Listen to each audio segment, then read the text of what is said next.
కృష్ణకర్ణామృతం చేశాడు. నాకు ఆ కృష్ణకర్ణామృతం అంటే అసలు ప్రాణం.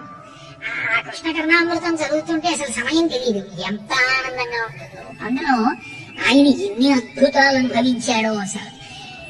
అందులో ఒక ఆవిడ ఏం చేసిందంటే, నందవ్రజంలో అమ్మ బాబోయ్ పైన కట్టినా వదలడు, గంటలు కట్టినా వదలడు, కింద పెట్టినా వదలడు, ఎక్కడ పెట్టినా వదలడు, పైకి ఆఖరికి తీసుకొచ్చి కోడలు మూతికి రాసి ఇంట్లో గొడవలు ఎడతాడు. ఇందుకు వచ్చిన గొడవ పని చేస్తే పోలా.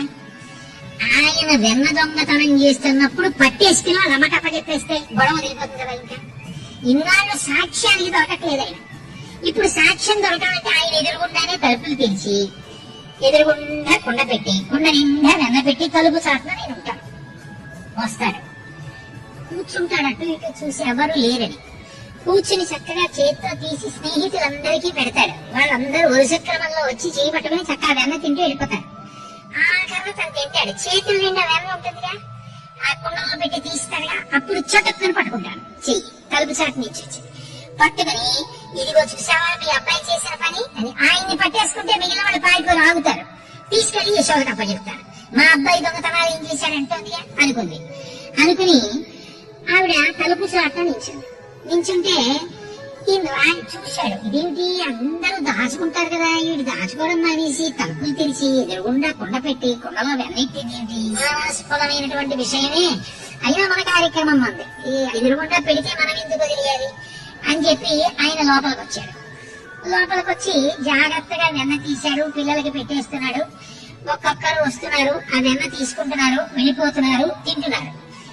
ఆఖరణ ఈయన ఏం చేశాడంటే ఆ వెన్న తీసి ఇలా నోట్లో పెట్టుకోబోయాడు. ఆవిడ ఏం చేసిందంటే చటుక్కుని చెయ్యట్టుకుంది. ఇప్పుడు చెయ్యట్టుకుంటే పిల్లలు ఏం చేయాలి, ఇలా చెయ్యి తప్పించుకోవాలి, తప్పించుకుని భయపడాలి. ఈయన భయపడకుండా అన్నాడు. ఆవిడ తెల్లపోయింది, దీనికి భయపడకుండా ఇలా అంటాడేంటి అని.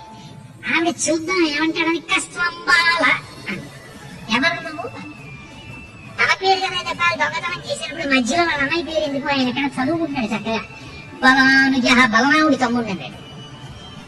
మీ అన్నయ్య పేరు ఎందుకు, దొంగతనం చేసింది నువ్వు, మీ అన్నయ్య పేరా అనుకుని కస్తంబాల బలానుజ కిమిహతి అంది.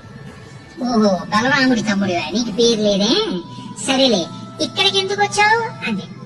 ఆ చేయి పట్టుకుని అంటే ఆయన ఒకసారి ఇలా చూసి, ఓ మన్మందిరా శంకయ, మా ఇల్లు అనుకున్నాను కాదా,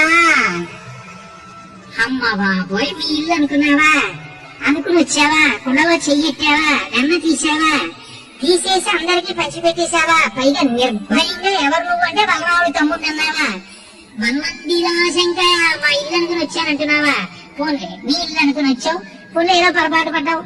యుక్తం తం నవనీత పాత్ర వివరే హస్తం కిమర్థం యసేహే. ఈ వెన్నకుండం తెలుసు కదా, ఈ వెన్నకుండలో చెయ్యి ఎందుకు ఎట్టావు, చెయ్యెట్టి మీ వాళ్ళందరికీ పెట్టి వెన్నకుండలో ఎందుకు పెట్టావండి, చెయ్యి ఇంకా వెన్నలో ఉంది, ఆ కుండలో పట్టుకుని ఉంది. ఆయన ఉన్నాడు, అమ్మా మాత కంచన వత్సకం మృగయితుం మాగా విషాదం క్షణ ఇత్యేవం వరవల్లభీ ప్రతిభచ కృష్ణస్య కృష్ణాతునః. చెయ్యి పట్టుకుని వెన్నకుండలో చెయ్యి ఎందుకు పెట్టావు, కాసేపు మాట్లాడకుండా ఉంటావా, ఇందాక నుంచి చూస్తున్నాను, ప్రశ్న మీద ప్రశ్న, ప్రశ్న మీద ప్రశ్న, ఏదో పోయినట్టు ఏడుస్తూ ఏంటి గోళ, మా దూడ పడి తప్పిపోయింది, ఇందులో ఉందేమో అని వెతుకుతున్నాను. ఇప్పుడు ఆ దూడ చటుక్కుని దూకి పారిపోతే మళ్ళీ ఎక్కడికని పరిగెత్తాను, ఎందుకు అలా అరుస్తావు, మాట్లాడకుండా ఉండలేవా, దూడని వెతుకుతున్నానన్నాడు. దూడని కుండలో వెతుకుతున్నావా అని ఇలా అంది పారిపోయాడు. తన చెయ్యి పట్టుకున్నటువంటి ఆనంద వ్రజంలో ఉన్నటువంటి స్త్రీని అంత గడసరి మాటలతో మార్చిన కృష్ణ పరమాత్మ మమ్ము కాపాడుగాక, కృష్ణస్య కృష్ణాతునః అని లీలాశకుడు కృష్ణకర్ణామృతంలో అయ్య బాబోయ్ ఎన్ని శ్లోకాలు ఎంత అనుభవించాడు మహానుభావుడు.